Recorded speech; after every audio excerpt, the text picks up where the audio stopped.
ജഡ്ജ്മെന്റിൽ പറഞ്ഞിരിക്കുന്നത് ഇൻവെസ്റ്റിഗേറ്റിംഗ് ഓഫീസർക്ക് ഗുരുതരമായ തെറ്റുപറ്റി എന്നുള്ളതാണ്.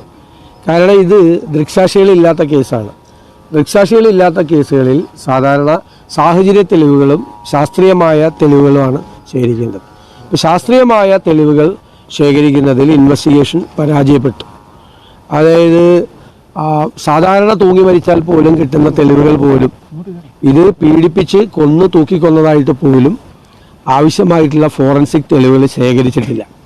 ജഡ്ജ്മെന്റിലെ കുഴപ്പമാണോ നോക്കാം, പരിശോധിക്കണം. അതല്ലെങ്കിൽ ഇപ്പൊ ലീഗയുടെ കേസിലൊക്കെ വിദേശ വനിതയായ ലീഗ കൊല്ലപ്പെട്ട കേസിലൊക്കെ ഉണ്ടായതുപോലെ ഒരു പുനരന്വേഷണം നടത്തി ആവശ്യമായ തെളിവുകൾ ശേഖരിച്ച് പോകാൻ കഴിയുമ്പോൾ ഈ രണ്ട് സാധ്യതകളാണ് മുന്നിലുള്ളത്. അപ്പൊ കുടുംബമാണ് അത് തീരുമാനിക്കേണ്ടത്. അത് മുതിർന്ന അഭിഭാഷകരുമായി സംസാരിച്ച് ഏറ്റവും നല്ല അഭിപ്രായം ഏതാണെന്ന് സ്വീകരിച്ച് അവർക്ക് അതിനാവശ്യമായിട്ടുള്ള എല്ലാ നിയമസഹായങ്ങളും ഞങ്ങൾ ചെയ്തു കൊടുക്കാം എന്ന് പറഞ്ഞിട്ടുണ്ട്.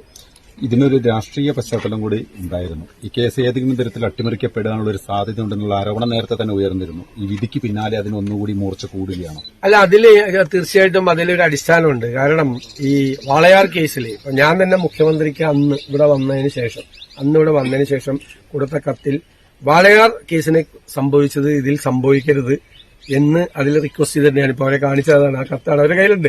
കോപ്പി ഞാൻ അവർക്കും കോപ്പി അയച്ചു കൊടുത്തിരുന്നത്. കാരണം വാളയാർ കേസിൽ പാർട്ടിക്കാരായിട്ടുള്ള ആളുകളെ സംരക്ഷിക്കാനുള്ള ശ്രമം നടത്തി. അന്ന് തന്നെ ഈ പല സമ്മർദ്ദവും പല രീതിയിൽ ഉണ്ടായി എന്നുള്ള ആക്ഷേപം ഉണ്ടായിട്ടുണ്ട്. അതുപോലെ തന്നെ അട്ടപ്പാടിയിലെ മധുവിന്റെ കേസിലും ഈ മൂന്ന് കൊലപാതകങ്ങളും ക്രൂരമായ കൊലപാതകങ്ങളാണ്. ഈ 3 കൊലപാതകങ്ങളിലെയും പ്രതികളായിട്ടുള്ള ആളുകൾ CPM-മായി ബന്ധപ്പെട്ട ആളുകളാണ്. അപ്പൊ ഇവരെ രക്ഷിക്കാൻ വേണ്ടിയിട്ടാണ് അന്വേഷണ സംഘവും പ്രോസിക്യൂഷനും എല്ലാവരും ചേർന്ന് നാടകം കളിച്ചതെന്ന് മറ്റു 2 കേസുകളിൽ വളരെ വ്യക്തമാണ്. അത് തന്നെയാണ് ഇതിനകത്ത് ആവർത്തിക്കപ്പെട്ടിട്ടുള്ളത്.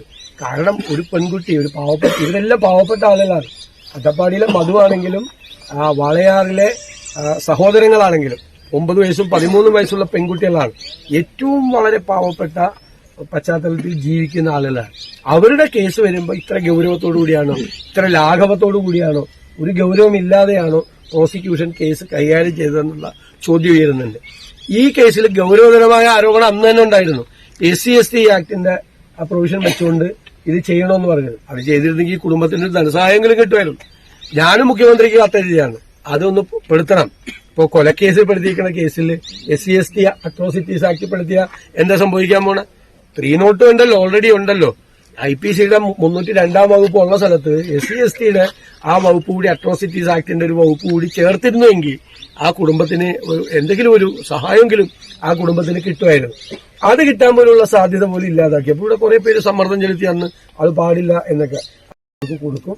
അവരുടെ അനുവാദത്തോടുകൂടി, കുടുംബത്തിന്റെ അനുവാദത്തോടുകൂടി ഈ കേസിലെ പ്രതിയെ ശിക്ഷിക്കാൻ പറ്റാവുന്ന തരത്തിലേക്കുള്ള ഒരു സംവിധാനം ഉണ്ടാക്കാൻ ഞങ്ങളുടെ പരമാവധി പിന്തുണ ഉണ്ടാവും.